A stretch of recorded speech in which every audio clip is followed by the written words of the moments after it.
Our next destination was the Escalante Mountains. The drive getting there was half the fun as we passed through Red Canyon, a place with unusual red rock formations that seemed to glow. We came upon a red-tailed hawk in search of an afternoon meal. Along the way, we saw a herd of elk, which are native to the mountains of Utah. Like desert bighorn, fall is also the mating season for elk. This is a time of year when you can hear the haunting calls of bulls. Their bugle serves as a challenge to other bulls and as a call to the females, known as cows. Antlers are full grown at this point in preparation for the annual fight for dominance to create a pecking order among the males. An unusual feature of the elk is an ivory tooth, which appears as a fang and is a remnant of its prehistoric ancestors.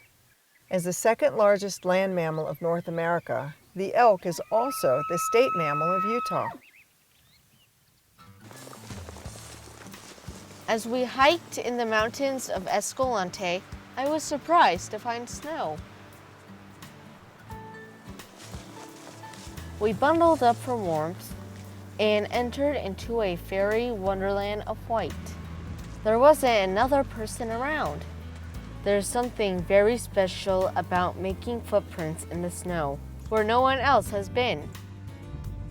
Hiking with my parents is an adventure because I never know what we're going to find. My dad said this hike will take us to a special high mountain lake. We finally made it to the top and it was as pretty as he said. Fall in southern Utah is all about timing and elevation. As you saw in Zion National Park, the fall colors were in their peak, whereas at 10,000 feet, fall has come and gone and winter's clearly set in. But the reason we brought you all the way up here is to show you a type of fish that shows its fall colors best at this time of year. And that fish is called the brook trout. Well, our equipment for fishing for brook trout is pretty simple. I just brought along a spin casting rod, or you can use a fly rod, it doesn't matter. I'm just drifting a worm on a barbless hook, and that's basically it. You really don't need anything much complicated because I'm not fishing the lake, I'm fishing the stream, so I'm just dipping it in and out of the water. So, let's go fishing.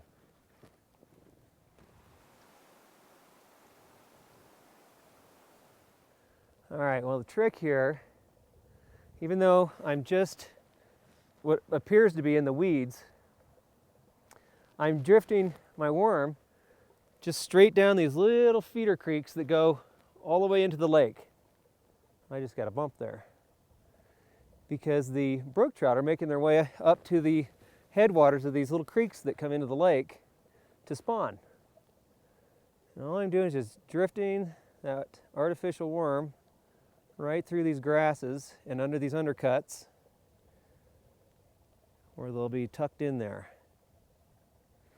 Let's come up a little further.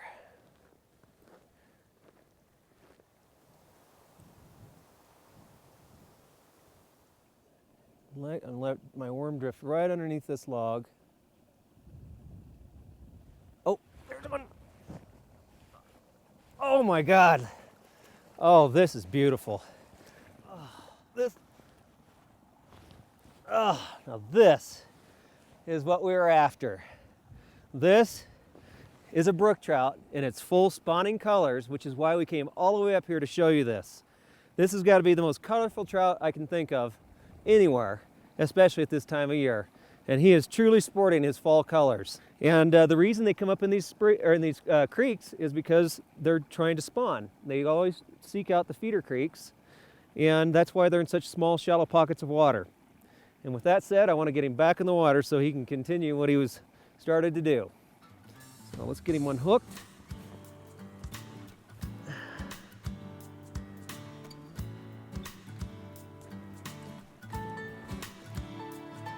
All right. Well, that was fun. And there's your fall colors in the high mountains of Utah.